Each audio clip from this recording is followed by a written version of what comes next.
এবার জাতিসংঘে অধিবেশনে উঠে এসেছে ফিলিস্তিনির কথা। জাতিসংঘের 193 দেশের মধ্যে ফিলিস্তিনিকে স্বাধীন ভূখণ্ড হিসেবে স্বীকৃতি দিয়েছে 150টিরও বেশি দেশ।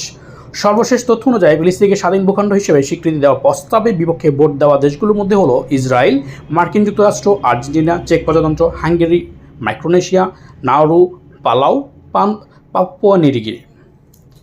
এছাড়াও দক্ষিণ কোরিয়া এবং জাপান সহ কিছু এশীয় দেশ এখন ফিলিস্তিনিকে স্বাধীন রাষ্ট্র হিসেবে স্বীকৃতি দেয়নি।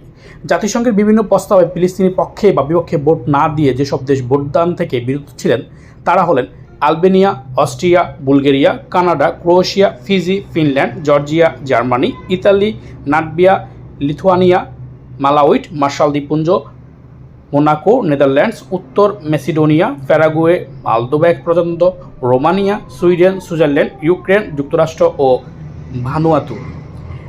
এই দেশগুলো সাধারণত ফিলিস্তিনি পূর্ণ সদস্য পদ দেওয়ার প্রস্তাবের মতো স্পর্শকাতর বিষয়ে ভোট দেওয়া থেকে বিরত থাকে, কারণ তারা ইসরায়েল ও যুক্তরাষ্ট্রের সঙ্গে তাদের সম্পর্ক বজায় রাখতে চায়, আবার ফিলিস্তিনির প্রতি সমর্থন সম্পূর্ণরূপে ত্যাগ করতে পারছে না।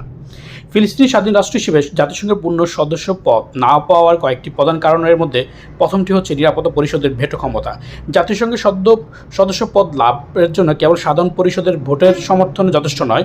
সদস্য পদ পেতে হলে প্রথমে জাতিসংঘের নিরাপত্তা পরিষদের সুপারিশের প্রয়োজন হয়। নিরাপত্তা পরিষদের 15টি দেশ যেমন আলজেরিয়া, গিনিয়া, প্রজাতান্ত্রিক Korea, Sierra Leone, Slovenia, Ecuador, Japan, Malta, Mozambique ও সুইজারল্যান্ড। এর মধ্যে 9টি সমর্থন এবং 5টি স্থায়ী সদস্য রাষ্ট্র যেমন যুক্তরাষ্ট্র, যুক্তরাজ্য, ফ্রান্স, রাশিয়া ও চীন। এর কোনোটির ভেটো না দেওয়ার আবশ্যক। যুক্তরাষ্ট্র ইসরায়েল ঘনিষ্ঠ মিত্র। ফিলিস্তিনি পূর্ণ সদস্য পদ প্রস্তাবের যে কোনো প্রস্তাবে তারা ভেটো প্রয়োগ করবেই। দ্বিতীয়ত, আন্তর্জাতিক স্বীকৃতি। যদিও আন্তর্জাতিক অধিকাংশ সদস্য দেশ ফিলিস্তিনের স্বীকৃতি দিয়েছে, কিন্তু এখনও বেশ কিছু গুরুত্বপূর্ণ দেশ, বিশেষ করে পশ্চিমা দেশগুলোর মধ্যে যেমন যুক্তরাষ্ট্র, ফিলিস্তিনের স্বাধীন রাষ্ট্র হিসেবে স্বীকৃতি দেয়নি। এই দেশগুলো মনে করে ফিলিস্তিনের সার্বভৌমত্ব সীমানা নিয়ে ইসরায়েলের সঙ্গে সরাসরি আলোচনার মধ্যে একটি সমাধান হওয়া উচিত। এরপর রাষ্ট্রীয় সংজ্ঞা। আন্তর্জাতিক আইন অনুযায়ী একটি স্বাধীন রাষ্ট্রে কিছু নির্দিষ্ট শর্ত পূরণ করার প্রয়োজন, যেমন একটি নির্দিষ্ট ভূখণ্ড, স্থানীয় জনসংখ্যা, একটি কার্যকর সরকার এবং অন্য রাষ্ট্রের সঙ্গে সম্পর্ক স্থাপনের ক্ষমতা। যদিও ফিলিস্তিন এই শর্ত পূরণের চেষ্টা করছে, কিন্তু ইসরায়েল দখলদারিত্বের কারণে তারা তাদের একটি কার্যকর ও স্বাধীন সরকার ব্যবস্থা এবং নিজেদের ভূখণ্ডের উপর পূর্ণ নিয়ন্ত্রণ নেই। এই বিষয়টি কিছু দেশের আপত্তির কারণ।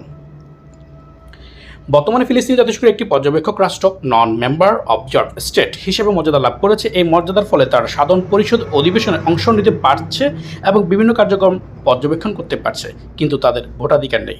পূর্ণ সদস্য পদ না হওয়া পর্যন্ত এই পর্যবেক্ষক রাষ্ট্রের মর্যাদায় বহাল থাকে।